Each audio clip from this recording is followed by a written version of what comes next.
So at Imperial County Office of Education, my department, Higher Education and Adult Learning, we work with all schools in Imperial County, TK through 12, because my department works with higher education. We also work with all the institutions of higher education locally, so Imperial Valley College, San Diego State, and also regionally, all the colleges in San Diego, Riverside. And because we operate a much larger initiative, we actually work with colleges and universities across the state, the nation, and Baja.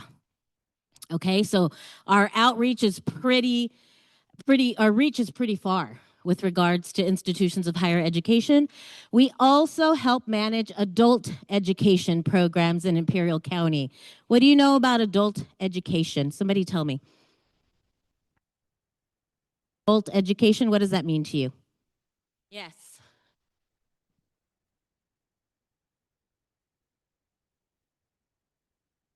County, across the state and the nation, we have adult education programs. These are typically for students that are 18 years and over who did not complete a high school diploma and can come back to get their high school diploma, also known as high school equivalency or the GED. Okay? Our adult ed programs here locally also operate ESL programs. So we have a population of folks who did graduate from high school, but may have language needs. We also have, because we're a transborder community, we also have folks from across the border who are very educated, but just need the language to be able to work here in the United States. So we also serve that population as well. And we also do things like strong workforce. We work in mental health. I'm actually a founding member of the California County Office of Education Leadership for School Counseling. I'm one of the folks across the state that represents Imperial County, where we meet to ensure that we are supporting school counselors across the state, that we're calibrating so that school counseling looks the same regardless of where you land in our state as well. Okay, so lots of really cool stuff that I get the opportunity to do there at ICOE, the Imperial County Office of Education. Our superintendent is Dr. Todd Fennell. Great leadership at ICOE. As you go forth in your preparation to become a teacher, you will at some point end up at ICOE and in a program called Teacher Induction. Has everybody heard of that? Yes, you're very fortunate to have that. School counselors don't have a school counseling induction program. So they complete their program, and then we throw them out there all by themselves, right? So we'll talk a little bit more about what that means. But all that to say, that's where I work. I want to also share a little bit about myself.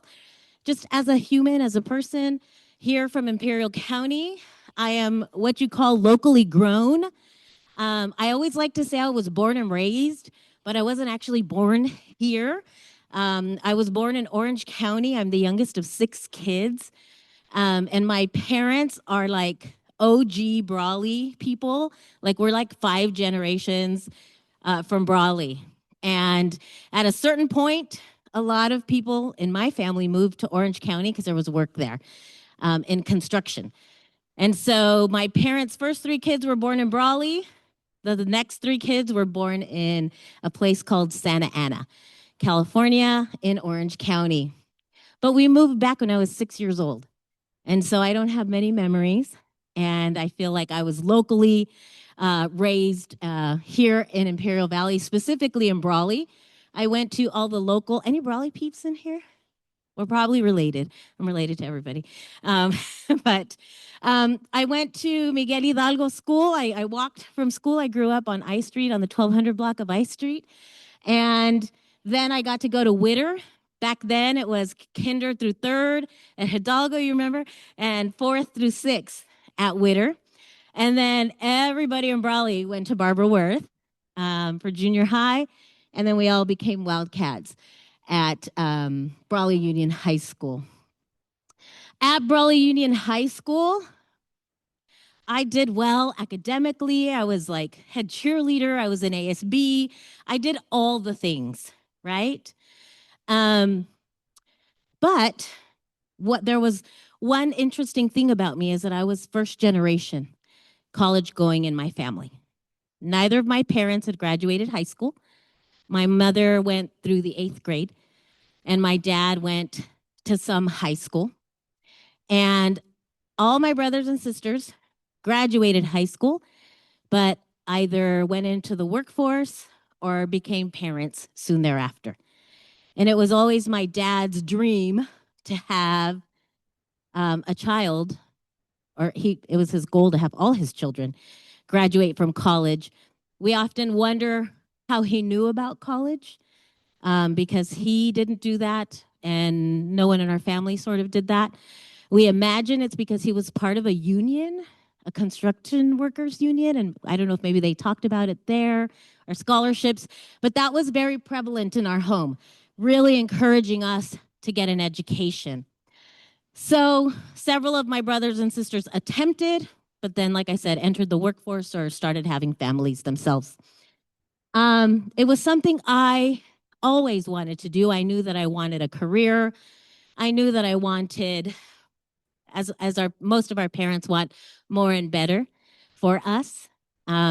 We struggled as a family, and I know I have friends whose family struggled a lot more than we did. So it's relative, but I knew that I wanted to live in a home where I felt safe, where I had hot water on a regular basis, that, we didn't have to borrow electricity from the neighbors every now and again. You guys know what I'm talking about when you do the extension cord? Yeah. Don't tell on us, right? So, but, we had to do some of those things growing up. And that was a reminder from my parents and just in our lived experiences that we wanted more. We wanted different and we wanted better. And so did our parents. So with that in my head, with the preparation that I received at Brawley Union High School, I graduated in 1995. We just had our 30-year reunion. It was super fun. At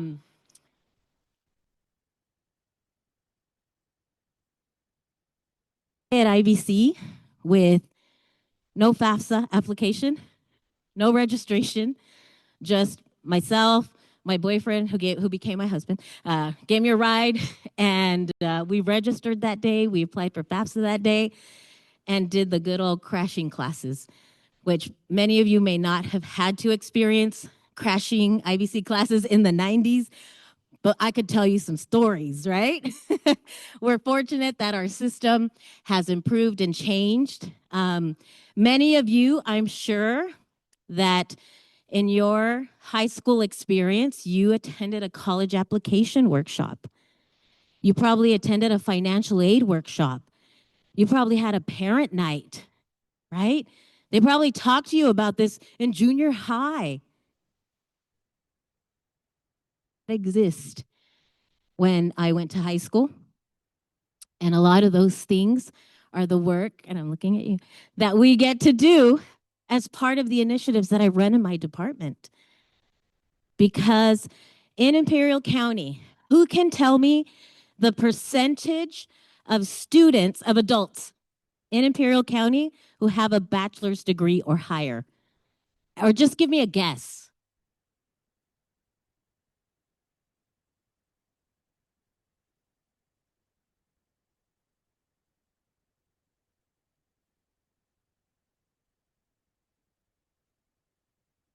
Of students in Imperial County, and I'm sorry, 15% of adults in Imperial County have a bachelor's degree or higher.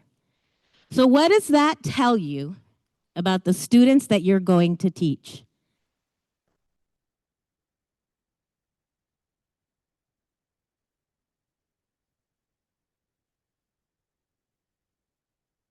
Students may not, will not, do not have parents in their home who have gone to college. We often refer to these students, myself being one of them, as first generation college students. Okay? First gen. First generation college students have a lot of challenges, similar to the ones that I experienced when I showed up to IBC in 1995. That next year is the year that I graduated from IBC. What do you notice about that time frame?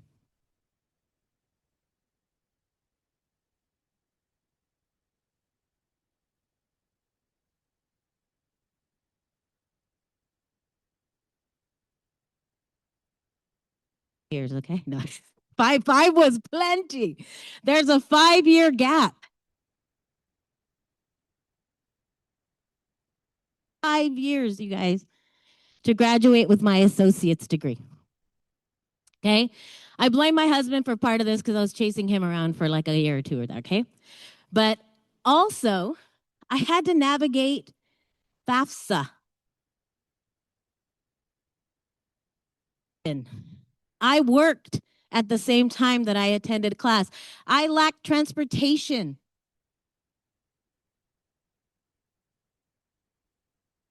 Now, he was an athlete. I cheered at IVC also. I got involved in all kinds of stuff. I didn't have no money. I didn't have a car. Like, I don't know why I signed up for all these things, but we remember sitting on a curb at IVC that no longer exists, and we would share a pizza pocket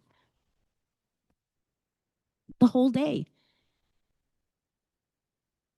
Now, you can get free food all day long, right? So all that to say, these are just some of the challenges that your students may deal with. Now, we work really hard, school counselors specifically, as well as our department at ICOE, to mitigate some of these things so that we can intervene, so that we find ways to support students so that they don't encounter these things, because they do hold you back. They're barriers. They're literal barriers. Way more difficult than folks who had access to consistent lights, hot water, transportation, understanding of how to register. We didn't have the internet. But even still, you'll encounter someone with my same story who just graduated 5 years ago.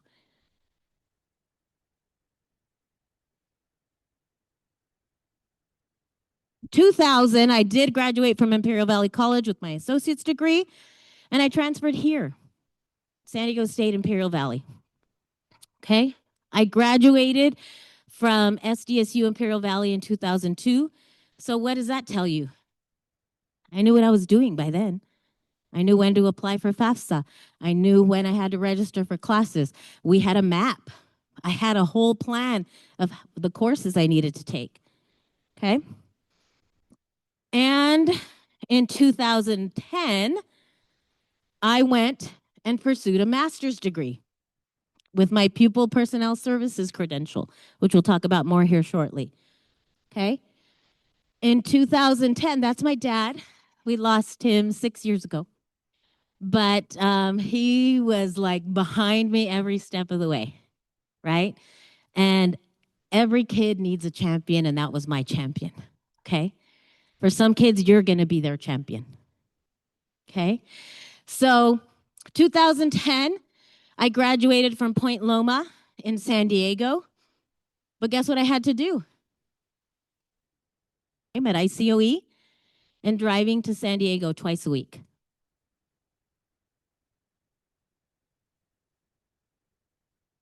Overcome. And you're going to find that a lot of the students that you work with, kids in Imperial Valley, are resilient. They're strong. To teach some of the best kids. We hear it all the time when we take them to campus tours or we take them for mock trial to other places. They're always so impressed with our students here in Imperial County. But all that to say, we make it happen. And this is where I got my degree in school counseling with the Pupil Personnel Services credential, which I'll tell you a little more about. As I mentioned, I've been working at ICOE for a really long time. I started working at ICOE in 2001. In 2000, I got my AA. Shortly thereafter, I applied for a job at ICOE that required an associate's degree. and I was able to secure my entry level job at ICOE. Okay? So I'm a huge proponent of an associate's degree as well as a bachelor's degree. There is talks at the state level right now of CSUs issuing associate's degrees to students after they complete those first 2 years, which I think is fabulous. Because without that piece of paper, I couldn't apply for that job, even if I had 3 years of college experience. So that's a conversation we can have on another day. But in over the years, this is March is my 25th year with ICOE. The new generations coming up right now, I think they're going to have something like 7 to 10 careers in their lifespan. And so I might be one of the last people that work for the same organization for 30 years. But over time, as I acquired more education, I acquired more responsibility, more programs, to the extent that I started my own department at ICOE in 2015. Okay? I grew the work enough and championed the need for college and career readiness for our students in Imperial County to the extent that we operate a department with over $10 million a year in funding for our schools here in Imperial County for college and career readiness, for mental health and student well-being, adult education, and so on and so forth. Okay? So I like to show this because it's really the foundation of our department, of the work we do, and the passion that I have for all the things that our students in Imperial County need. And I'm fortunate to work for leaders at ICOE who believe that this is important, that it's a priority, and that it's of value. It didn't start that way. Where you're starting, if you have that passion, hold on to it where it needs to be, because our students need that. We have to be their voice until we can build theirs up, and then they'll be the voice. So pretty soon I'm going to retire and you get to be the voice, okay? So that's my goal here today, is to plant some seeds. But who are these students that we serve in Imperial County? These are just some of our local demographics that you may or may not have seen. Unemployment rate, educational attainment, so the need for adult education, you can see that there. Language other than English spoken at home, close to 75% of our students. Families speak another language at home, which I believe is an asset. Okay? We need to see that as an asset. We need to respect that and really foster it. A lot of our students and their families are bilingual. That's great. Our poverty levels and things like that. I struggle with showing this data because this is what a lot of people like to think when they think about Imperial County. Oh, there's high unemployment. Oh, they look at the negative things. It's important for us to know this, but we don't rest here. This is just to inform us so that we can develop and implement programs that are going to increase these numbers. In this area of educational attainment, that bachelor's degree or higher, I love looking at this number every year. When I started working at ICOE, this number was like 6%. Okay? And I take credit for the increase, whether anybody wants to give it to me or not, because I know all the work that we're doing in our schools with our students, our teachers, our counselors, and our families to educate, to support, and ensure that our students are accessing post-secondary education. Okay? So next time you see these numbers, we're going to see another increase, right? We're going to. This is every 10 years. This is census data. We're going to have an impact on that number in front of students. Promote that. How will you ensure that your students have access to all the supports, information, and resources needed so that we can increase that number.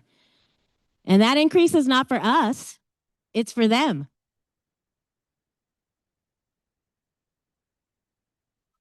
It's on when I get home. I take extra hot showers now, right? I like driving around in my Lexus. Material things, but it's about giving our students the opportunity to create the life and live the life that they choose to live, not that's chosen for them. Okay? So, our K-12 demographics. So this is our community, our Imperial County community.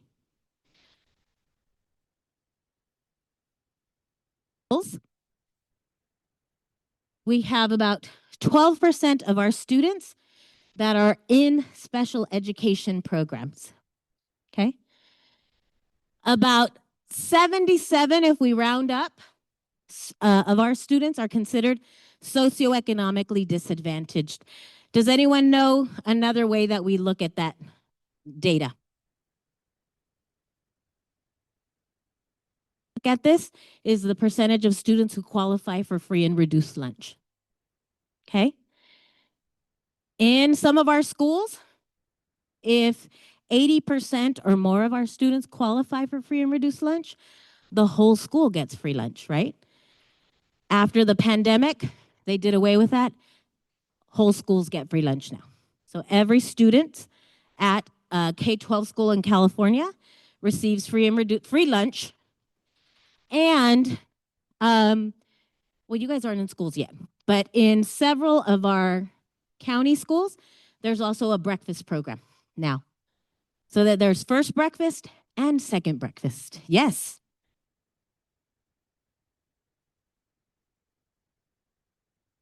Second breakfast. Yes. So, yes. All right. And Brawley's grabbing. See, Brawley's always got to put a little flair on things. I love it. So, 93, close to 94% of our students are Hispanic Latino, right? Are migrant, and about 40% of our students are English language learners. Okay? You guys have learned about all these terms already, right? Or are you learning? Okay.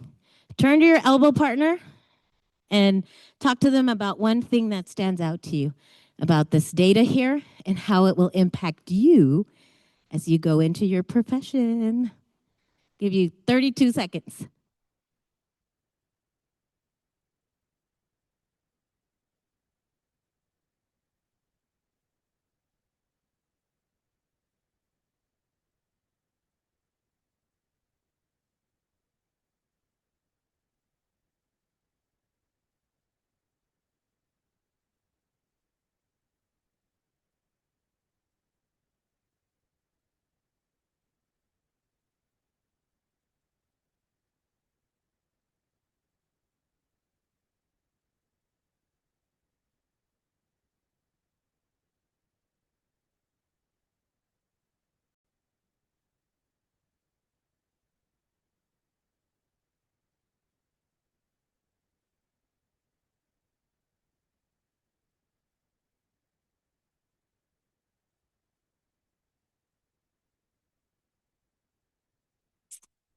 We're going to bring it back to whole group in 5, 4, 3, 2, and 1. And I'm just going to pick people now. Tell me one thing, ladies here, you're having a very energized conversation. Tell me one thing that stood out to you or gave you pause. There's a lot of English learners, so we have to focus our lessons on those kids, the majority. And also, I thought there was going to be a higher number on special education, but there isn't as much. Okay, good thinking there, right? We have a large percentage of students with language needs. This has to be a consideration as you're planning your curriculum delivery, right? Scaffolding and all of those things to make sure that we address all students' needs. I saw your professors back here. I want to hear what they had to say.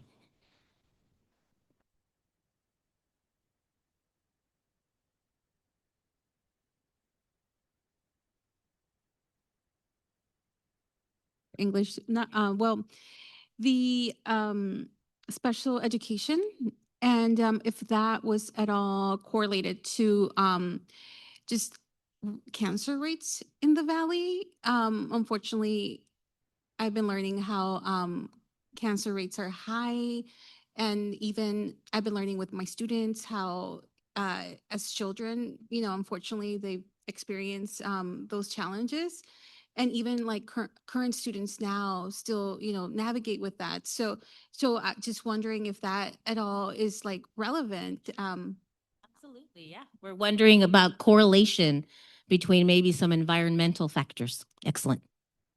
So, from what I just heard, that someone talking about the low special education rate, right? But we were talking about this percentages quite high from what we stand.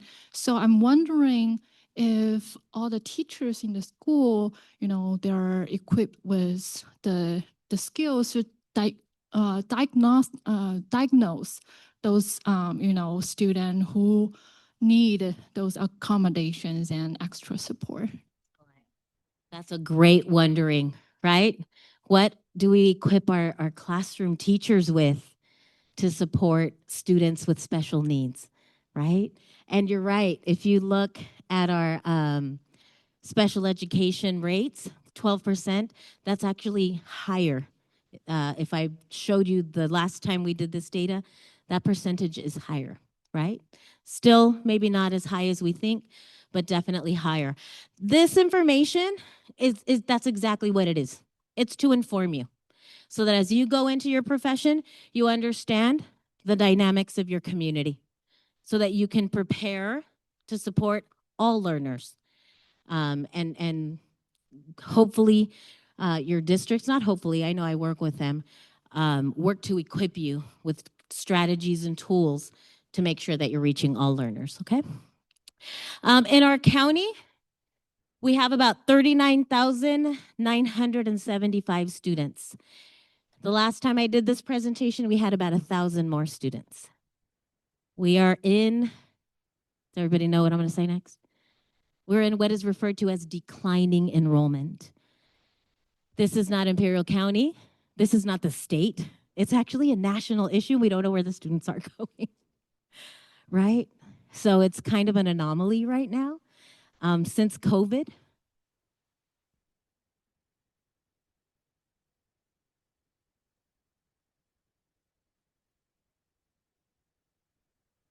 for you as an overview, we have 17 school districts in Imperial County, 17 middle schools, and 8 high schools.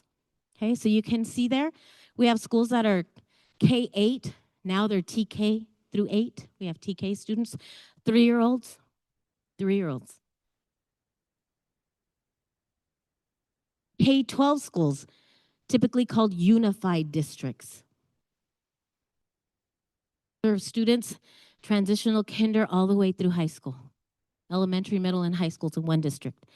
Then you have your high school districts. We have 2 districts in the valley that are just high school.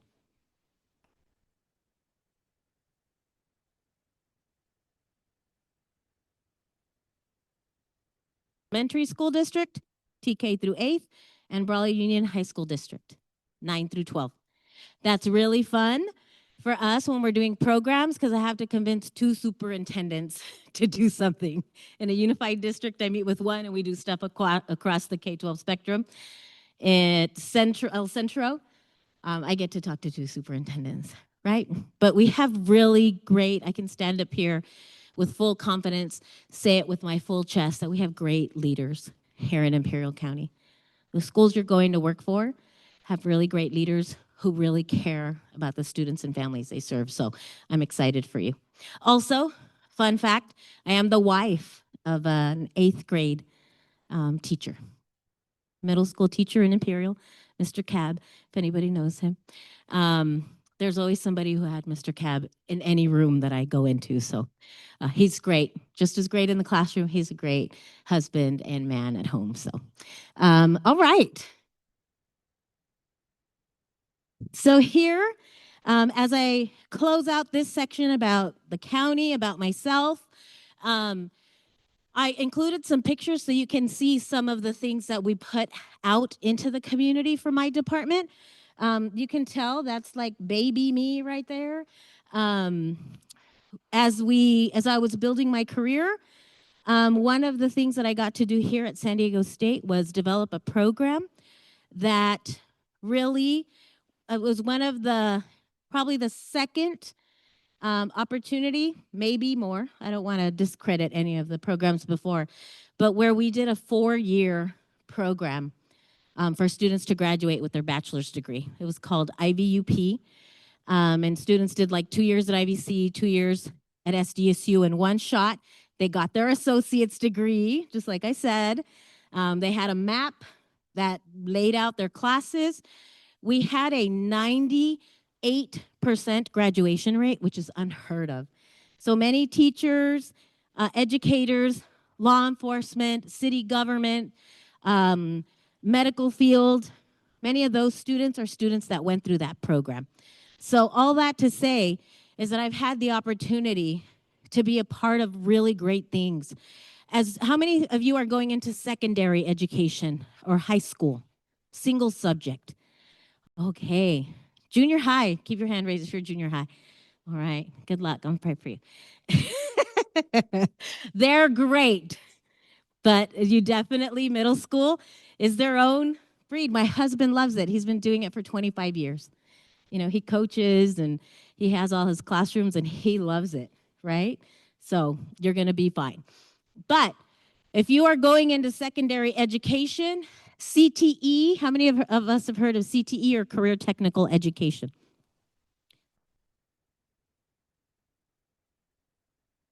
High school, we didn't do CTE. It was called vocational ed.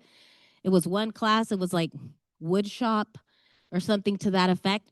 We have true pathways now. Career development, career exploration is a huge thing now, especially in the secondary grades.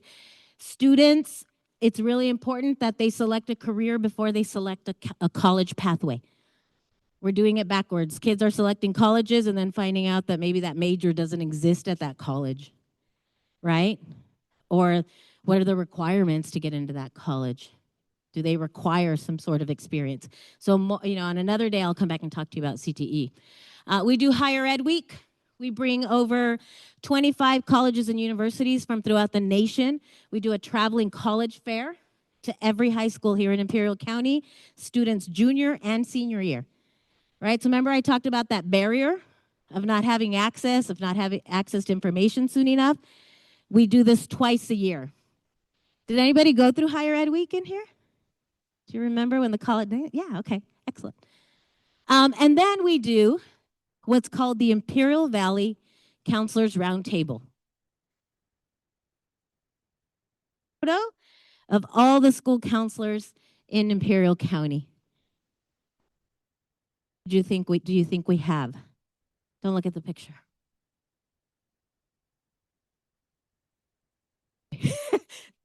I heard that. More than 100?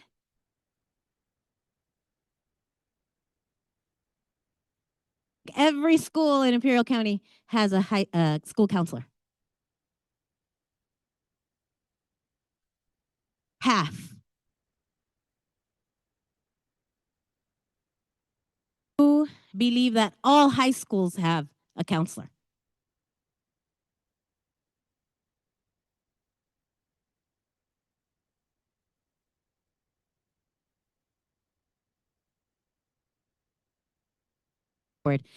The Imperial Valley School Counselors Roundtable is part of an initiative that we started over 20 years ago. Here in Imperial County, we have what's called the College and Career Readiness Initiative, once upon a time called the College Going Initiative. During that time, in the inception of that work, we knew that school counselors were a key element to student success. So we started sort of a professional learning network, a PLC, whatever you want to call it, where we gathered school counselors a few times a year to do some professional development and to provide support and a place for them to kind of connect. At many of our schools, there's one School counselor, right? And when you're the sole person doing any job, that could be challenging. And so that was one of the major reasons for this roundtable. Okay. So who are school counselors? Okay. Let's read this together. Let's do a little choral reading. Okay. So here we go. Nice and loud.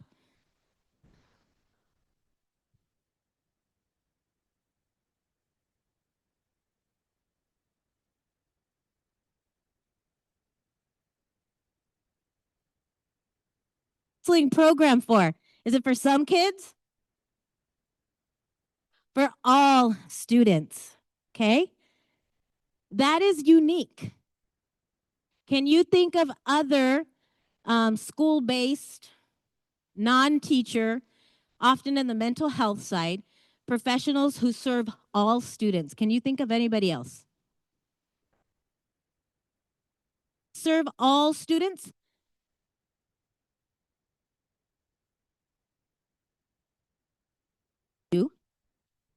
But their work is often focused on the students that they serve, that are identified and are on what we call their caseload. Okay? What about school social workers?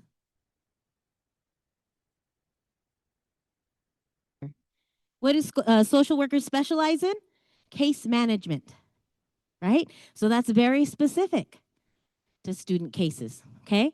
The school counseling profession is the only profession that is designed to serve all students, and I'm going to show you how that is done, okay?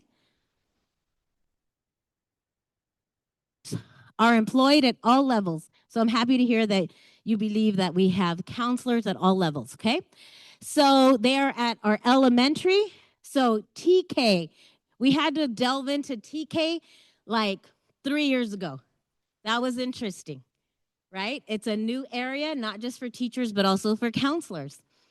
TK through 6th grade is typically how we identify elementary. Now, we have schools here in the Valley that are TK through 4, and their middle school is 5th through 8th. We have some that are 6th through 8th, and then we have others that are 7th through 8th. Okay? So this middle/junior high.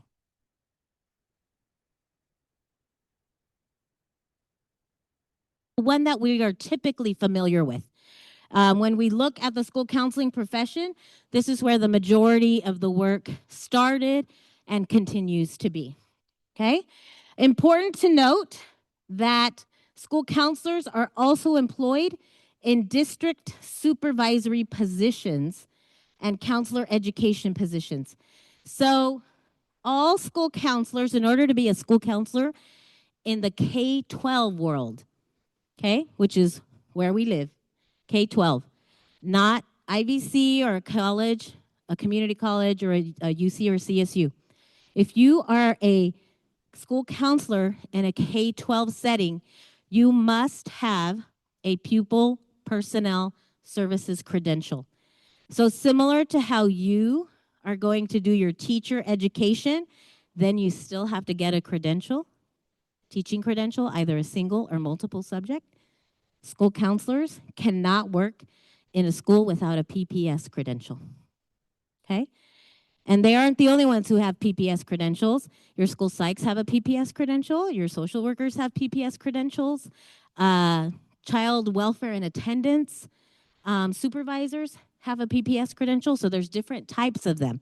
To be a school counselor, you have to have a PPS credential in school counseling. Sometimes when folks get a master's degree in social work and their PPS in social work and then want to be school counselors, it's not aligned. They often have to go back to school to get the PPS in school counseling, okay? So school counselors, all school counselors that are employed hold at minimum a master's degree in school counseling. So all the school counselors you see, that work at a K-12 setting have a master's degree. They have their PPS credential or their state certification. In some states, not in California, they have to fulfill continuing education requirements, and they have to uphold the ASCA ethical standards. ASCA is the American Association for School Counselors. American School Counselor Association, ASCA. Okay? And that's where all the foundation for school counseling lives. So, school counselors play an essential role in ensuring equitable, inclusive activities and promote a positive school culture and success, academic success for all students. Okay? I'm not going to go into these. There's appropriate and inappropriate duties, which we'll get into a little later, that sometimes provide challenges in the delivery of service. Okay? So earlier we said we believe, some of you believe we have school counselors in every school. Some of us believe that there's a smattering here or there. We all agree that there's a lot at the high school. So in Imperial County, schools, elementary, and 18 at the middle school. 94% of our school districts have a PPS credentialed school counselor. This is actually remarkable. I work as part of my COELSC team across the state, and the numbers that we have in Imperial County are really great, comparatively speaking, to other counties. And I think a lot of it has to do with the level of training, education, and support that is built up in schools and through a county lens as well. Okay, so we have approximately 100 school counselors countywide, okay, give or take, depending on the year. Our ratios at the high school are 350 to 1. Did we look at ratios in the other one? An ideal caseload is 250 to 1. Okay?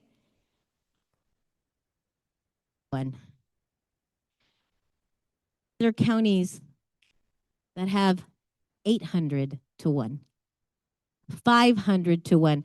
If I did this presentation, I don't know, 6 to 8 years ago, we had 550, 600 to 1. So this is work that we've done over time to increase the level of support for our students. So these numbers are actually pretty good for our community. Where we're struggling is at the K-8 level. In 2023, I acquired a school-based mental health grant from the U.S. Department of Education, federally funded, where I got to infuse 18 school counselors to schools across Imperial County. For 2 years, I'm actually going to share some data, some outcome data of theirs. But if you recall, maybe a year ago, almost to the day, the federal government pulled about $3 billion of mental health funding. Do you guys remember that? It was like a huge headline. Our grant was one of the impacts of that federal sweep. So we had to release 18 school counselors. Cuts.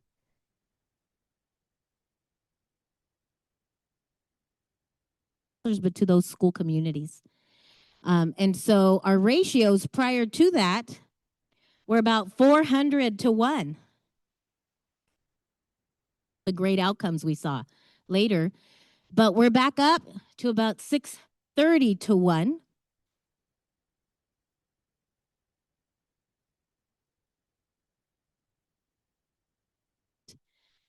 The ratio was 888 to 1. Not where we want to be. We're on our way. We're still making progress. And in education, you're going to find that you hang on to every little win. And you use that to step into the next win. So this is still a win for us. Okay? So that's what school counseling looks like, the landscape here in Imperial County. Are school counselors required? Give me a 1 if you say yes, and a 2 if you believe no. Are school counselors a requirement in California? 1 for yes, 2 for no.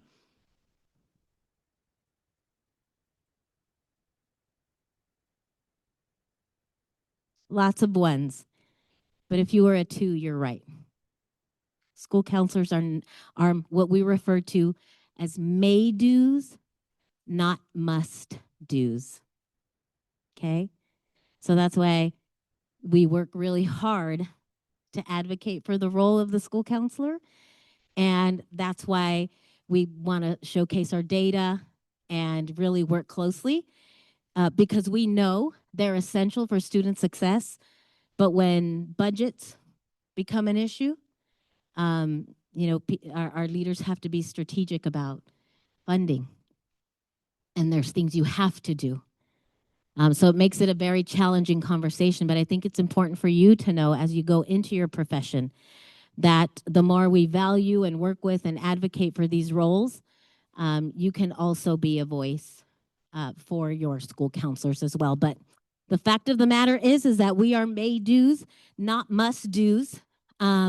However, recently, Assembly Bill 2508 updated the Ed Code language about school counselors from may have to now you are urged, right? So what did I say before? This is a little win, right? It's our goal. It's my goal.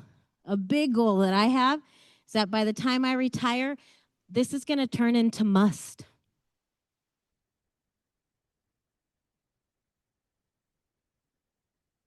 And getting in and doing good things for kids. And then when it turns into must have, then you can remember the lady that came with the big hair to talk to you about school counseling. Okay? We're now urged. So we're working toward that. Okay? All right. So we're going to do some more choral reading. You're going to read the bolded areas and I'll read the rest. Okay? School counselors are positioned to work within an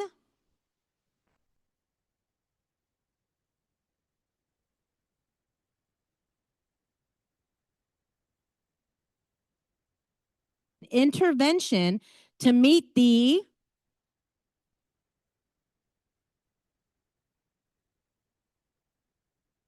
say it loud, all students, right? Okay. School counselors implement school counseling programs that student success. Okay. Everybody knows MTSS? Raise your hand. The multi-tiered system of support. Have we learned that in our programs yet? If you have, oh, wonderful. I love that. Yes. If you haven't, you will. It's going to be your life in the classroom. Okay. Have you heard of universal, supplemental, and intensified supports? If you've done MTSS, that's another way to refer to the tiers. Okay. Important to note that instruction.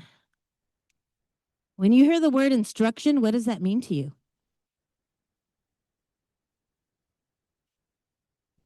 What else? What else could it be?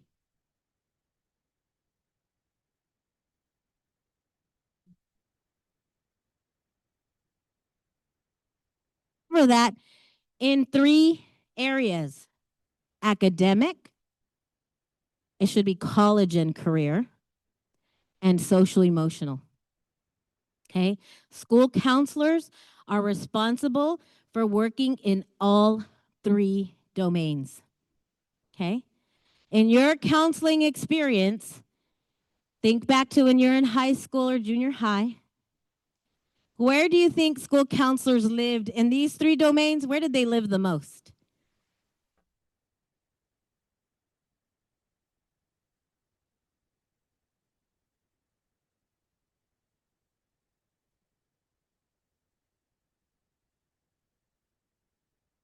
By design, which we'll talk about more. here shortly. But counselors and the perception of counselors, I even hear it when I'm working with schools. They refer to counselors as academic counselors, and it drives me crazy, right? Because we're limiting their role. That's not all they do. So we're really, and there's a slide about school counselor versus guidance counselor later. But yes, so your experience might have been mostly here and some here. College and career is a domain that we've been delving into more over the last about 15 years or so, okay? So the other word I want to point out here is comprehensive, okay? You go to a doctor, do you want a comprehensive review of your health or just like a little one? Right? So that's the goal with school counseling programs, is that they're comprehensive, and that's why we're not just academic counselors, because that would just be a portion of a student's academic life, okay?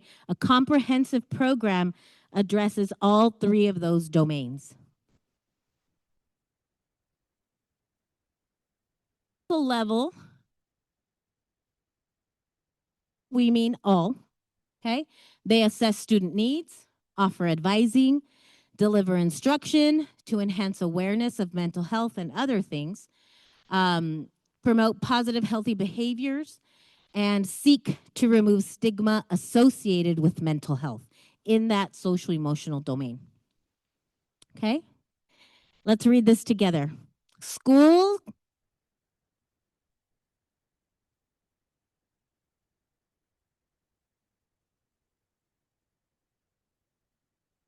counselors in our schools are what we refer to as the first line of defense.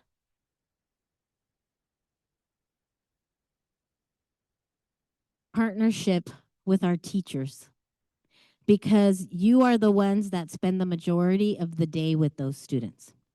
You might notice that a student is acting differently. A student that was very engaged is now withdrawn. You might notice a student's a little sad for more than one day in a row, and when you check in on them, they don't have a whole lot to say, right?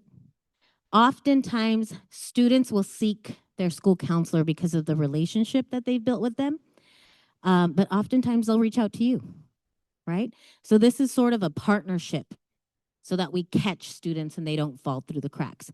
But they're typically that first line of defense.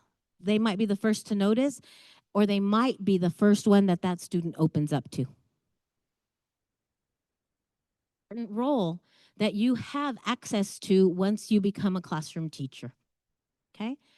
So we're not going to go into too much detail, but what I want you to know about school counselors is that they operate under a national model, and here in the defined section, so their model, it requires them to manage their program, assess their program, so use data to make sure that they're being effective. The delivery, this is how they deliver their program and how it's defined. School counselors, a perception might be that they just kind of make stuff up and they sit in their office and they wait for students to come, or they'll go into the classroom every now and then to talk about FAFSA or something, right? No. School counselors have professional standards and competencies. Do you have those as teachers? Those? They have those.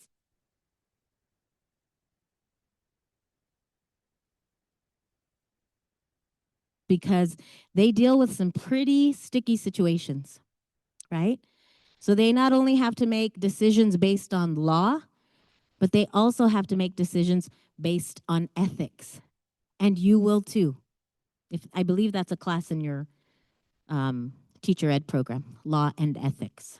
I had the same one in my counseling program, right? Just remember, the law is the floor, ethics is the ceiling, and you have to at least meet the floor. You have to meet the floor. It's not optional, okay? You'll learn more about that in your program. And they also have student standards for mindsets and behaviors for student success. So every lesson that they deliver has to be aligned to one of those. Okay? So we learned about, about MTSS. Well, school counselors operate under something a little different than that, which we refer to as the MTMDSS. What did we say about counselors? They work in what? 3 domains. So our counselors operate in a multi-tiered, multi-domain system of support. Okay? Here are those tiers, those universal intensified, right? So in tier 1, who is tier 1 for? Okay. So when we look at the multi-tiered system, your tier 1 is all, tier 2, some, and tier 3 are few. Okay. So in tier 1, this is the delivery to all students in the academic, college and career, and social emotional domains. So their year-long program of a counselor has to address all 3 of these areas. Okay? They also use data elements to determine what activities, lessons, and supports go into here. They use attendance data, behavior data, discipline data, grade data. Those are the core 4. There's other data that they use as well, but every school counselor will use these 4 to determine their core curriculum. So those of you going into single subject, are you going to have to create your own curriculum, or are you going to select one that the state has said is appropriate?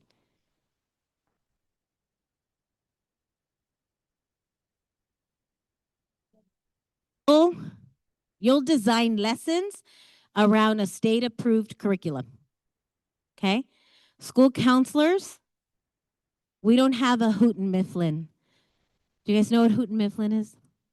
It's a publisher. It's a curriculum publisher. We don't have a curriculum publisher for school counseling lessons. So school counselors have to create all the lessons that they deliver here.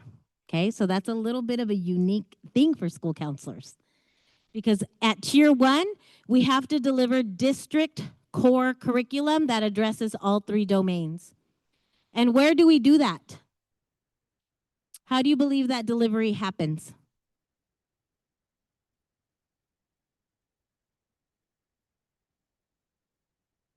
Typically delivered. Do you have your hand up?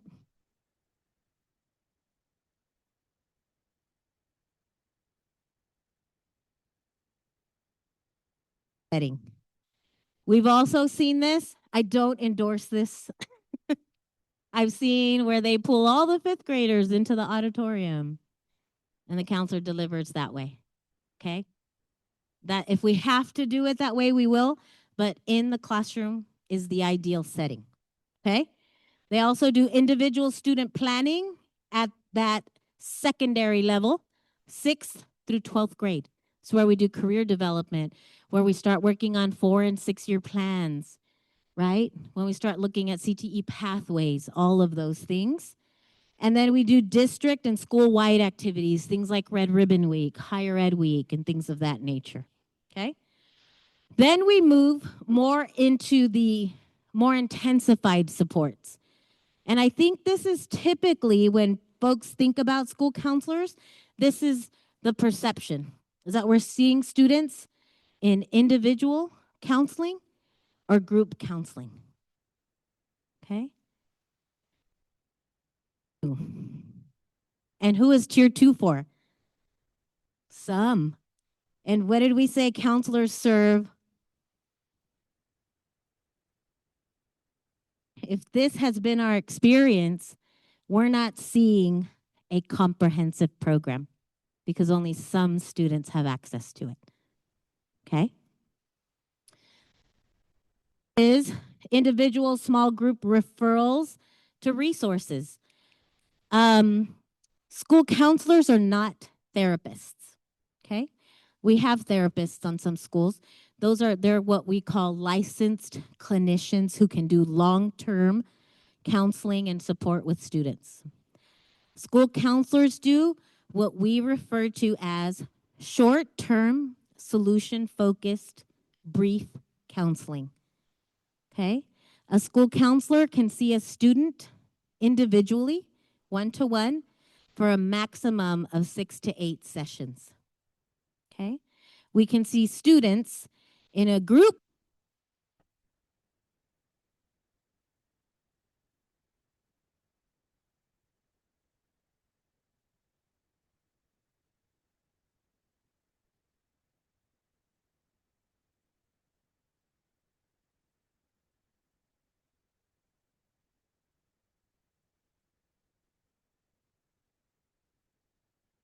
teachers or administrators were like, hey, the kid still needs more help.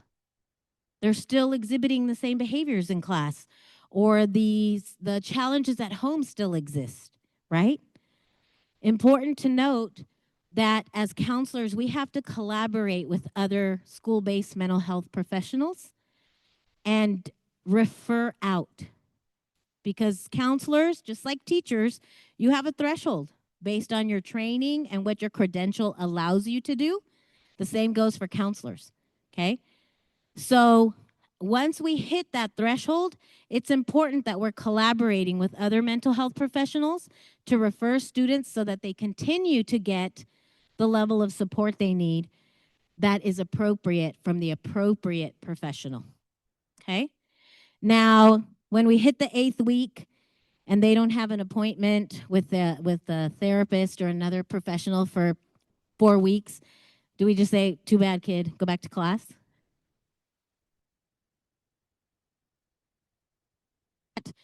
Number is fluid, but only to a certain extent, right?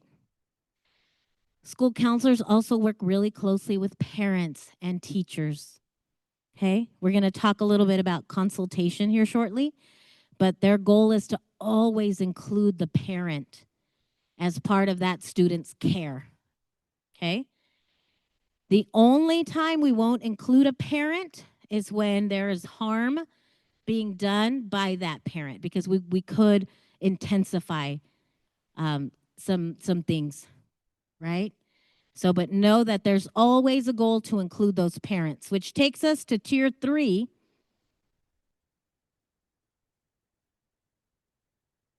Is a big one here. Have challenges, and as they continue to have those challenges, we may need to refer them to the next level. When we sometimes will get a student 1, we never saw them in tier 2, but now they're sharing thoughts of harming themselves at tier 3. That goes to the counselor. Okay? Counselors do what we refer to as suicide ideation screening for students experiencing suicide ideation. So students who are having thoughts of harming themselves, okay? They take them through a short 5-step process, and based on that process, the counselor will work with the parents, the teachers, and other community resources. Sometimes we refer out to a crisis team with behavioral health. Sometimes it's a consultation with the parents. Sometimes it's with teachers, administrators, and parents. But important to note that counselors provide support across all 3 domains and all 3 tiers. Okay?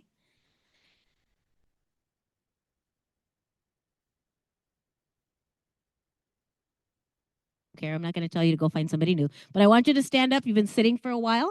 Let's stand up, find a partner, and I want you to talk about one new learning that you may have gotten just from this one slide. One new learning. I'm going to give you 1 minute. Shake it out. Talk to a partner.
Waterfall, waterfall. Shh. Excellent. Or shall we move on? You want to share, I can tell. Yes. Shout it loud.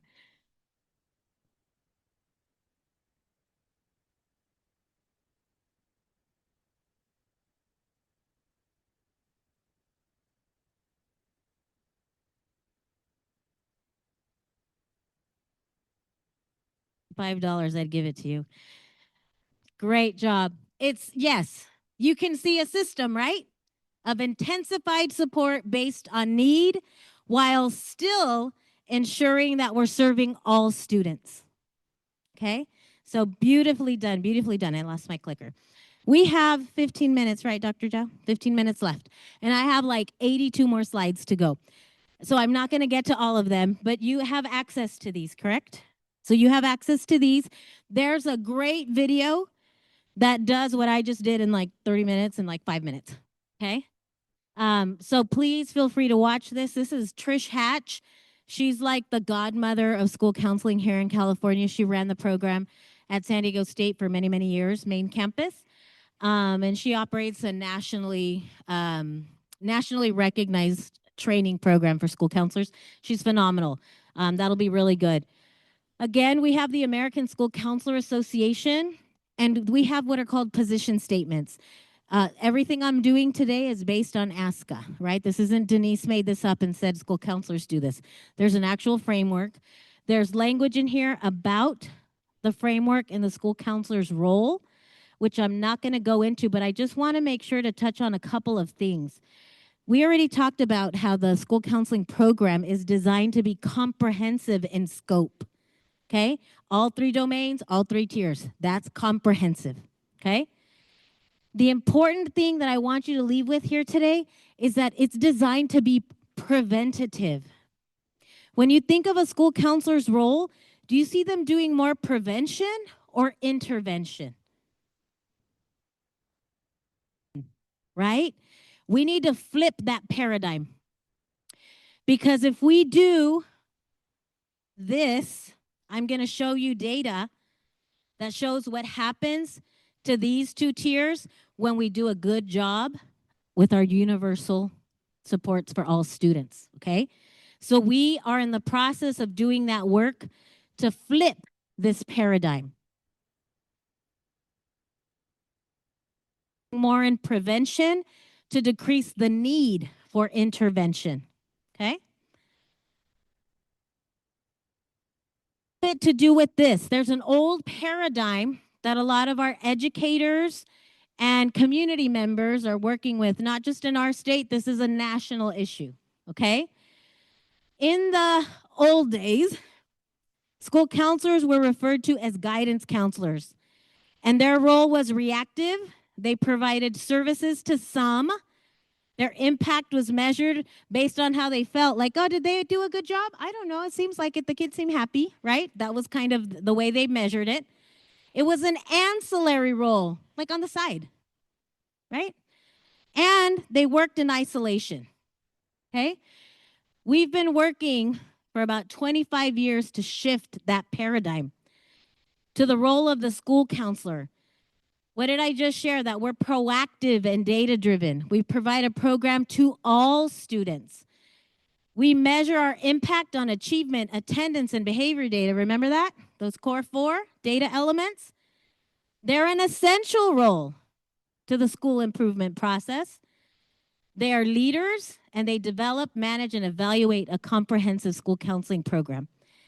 But we still hear, I met with the superintendent today. He said guidance counselor 4 times, and my ears were bleeding. And so I said, it's school counselor. And he said, I know, but I'm not there yet, right? But I said, please say school counselor. My ears are bleeding. Okay? So that one of it's just language. So you can help with that, school counselor. Okay? But this oftentimes is still the paradigm that we're working to shift. But the more work like this we do together, the more we'll be able to shift that. so that we have a better understanding of how school counselors can impact the larger school community. We already did that. I want to show you outcome data. In Tier 1, we served over 6,000 students, okay? And our counselors delivered on topics including, this is K-8, emotional regulation, conflict resolution, bullying prevention, attendance, study skills, executive function, and more. Do you think all students should get that? We want all, these are essential life skills that we want all students to have. Do you want all your students to be emotionally regulated? Do you want them to be able to handle conflict? Is conflict avoidable? Absolutely not. We encounter conflict, disagreements all the time. Okay? Do we want them to be at school on time? Absolutely. Okay? So, these were just some of the topics and of lessons that we delivered during these time frames. Okay? Success, but we also had challenges. What was our number one challenge?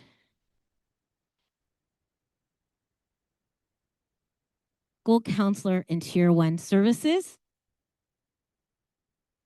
Every classroom.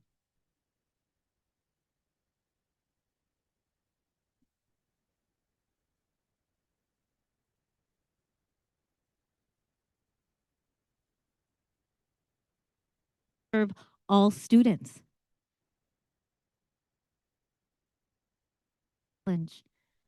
So you, as you go through your journey, now know that this is an essential part of what school counselors do.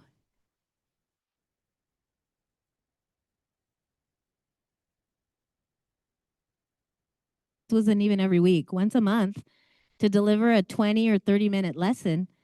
You're going to say, absolutely. Because our students all deserve this kind of information and skill development. Okay? Sure.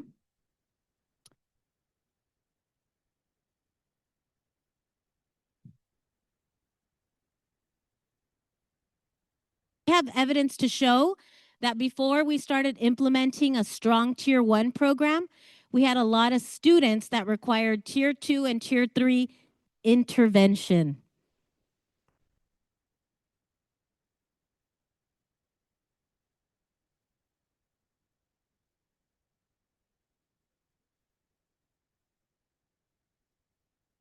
Or intensified support reduced.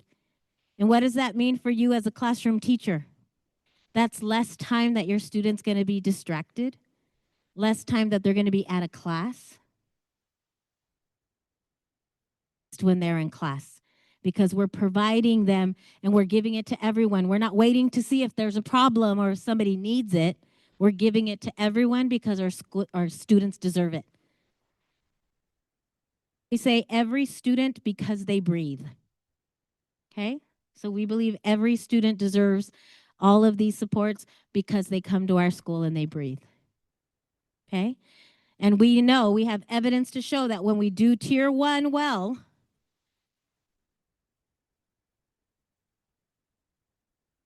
this is when our students are in crisis. And that's what we want to prevent, right? We want healthy students in our classroom ready to learn. In Tier 2, these are some of the areas that they tackled in Tier 2: coping skills, friendship, students needing to make friends, needing to know what is a friend, how do you make a friend, how do you be a friend. Isn't that interesting? That was one of the biggest things that we tackled. Anxiety. Okay, our students are experiencing these feelings of anxiousness. These are students that were identified as needing more than just that Tier 1 lesson. So we did small groups and individual counseling with them. These are some of the things we tackled. Grade, you guys. Suicide ideation screeners, CPS reports, threat assessment, and referrals to outside agencies. Okay, these are tier 3s, our crisis. And this is what we're trying to prevent. And we did show evidence of a decrease once our tier 1 got stronger. Okay? Community partnerships are important. I have 2 minutes. So know that it's not just the role of the school counselor, it's the role of our community agencies as well as our whole school community. About supporting student well-being in border communities specifically, knowing that we deal with some unique challenges here when we live in a binational community, right? And so the school counselor does a multitude of things to ensure that we're meeting our students' specific needs. Because school counseling in Imperial County looks different than it does in some parts of San Diego County. Even though Chula Vista's on the border, their needs are different than Imperial County needs, right? So what do school counselors do? They implement that tiered mental health support on things like stress management, coping skills, emotional regulations, and we touched on it earlier, reducing that stigma around mental health. Do we have a stigma in our community around mental health? Absolutely. Right? I tell my mom, Mom, me siento bien triste. Ponte a limpiar. That's her advice to me every time. And I'm like, no, like, just let me tell you what's wrong. No, lava los trastes. Yes, right? So we've heard it all. That's common in our culture, in our community. And that's some of the things that school counselors do in our schools is normalize that we all experience this. We all have mental health, right? Everybody does. Not everybody has a mental health disorder. That's something very different. But we all have mental health, okay? So that's one of the things that they do. They facilitate those targeted groups, focusing on stress management, resilience, safe spaces for students to share experience. You and I just shared an experience right now, right? Around families.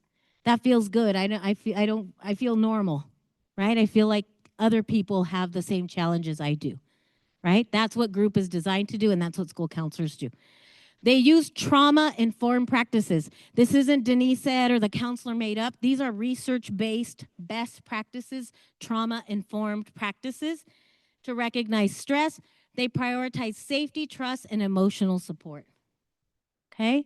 And they provide culturally responsive counseling, acknowledging students' cultural identities and lived experiences.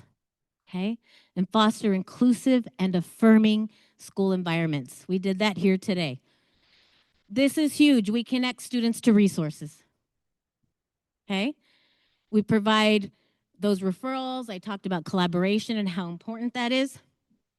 We support academic and career balance.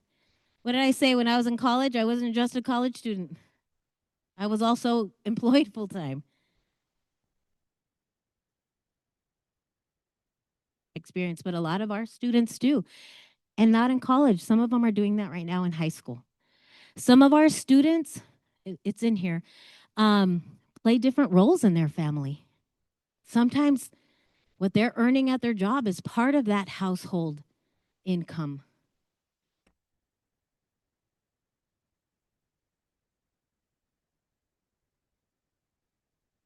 Manage all of those roles, and those are the things that our school counselors do, helping them develop time management. They advocate for policies and practice to reduce barriers, and they use data to inform their interventions, okay? So I know I went through that quickly, but you have access to it. So please, and a lot of the things I'm talking about apply to school counselors, but they also apply to you in the classroom as well.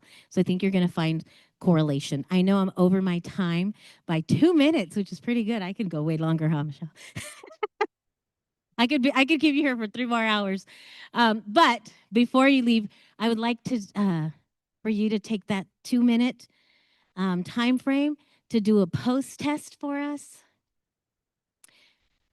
I made myself do a pre-post for you because this is a natural part of every school counselor's Tier 1 lesson. It's a required portion to make sure that we are addressing what it is that needs to be addressed and that students are learning. If the data comes back and the students didn't get it, we got to go back and do it, right? So you might have to invite me back, Dr. Zhao. Kidding. And again, when you're done with the little post test, put your phones down so that I know and I can close this out.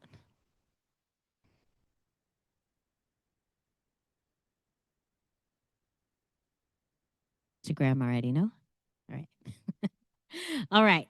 So this is my closing statement because your support for the school counseling profession is essential. Collaboration and consultation are one of the most powerful parts of a school counselor's role. When they're working with students who need support, they will consult you.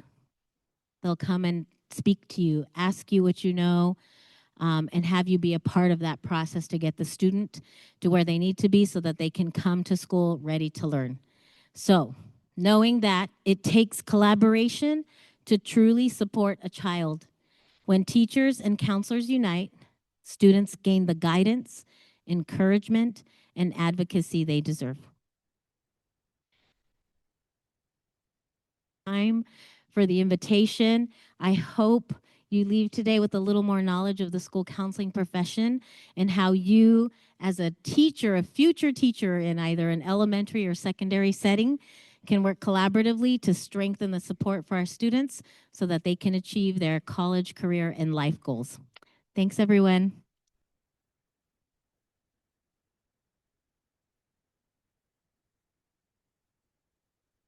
Thank you for coming in and enjoying this meaningful and valuable conversation with Ms. Cabanilla. Right? So if you haven't signed in, please do so on your way out, okay?